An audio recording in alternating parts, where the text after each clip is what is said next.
Hi there everyone, welcome to my channel. So in this video guys, we'll talk about what is agriculture. Before we start, I would like to say thank you so much to all my viewers, silent viewers and supporters and my channel. Thank you for watching and supporting my channel. If you're new to my channel and then you like this video, please hit the like button. Don't forget to share and please support my channel guys if you're new by clicking the subscribe button. So let's begin. What is agriculture? Agriculture is generally known as farming. It is an art and science that prudent endeavor to reshape a part of Earth's crust through cultivation of plants and other crops, as well as raising livestock for sustenance or other necessities for human being and economic gain.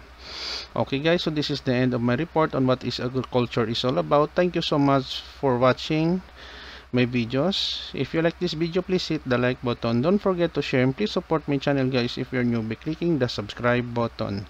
See you in the next video tutorial guys. This is your friend Jake saying bye bye for now.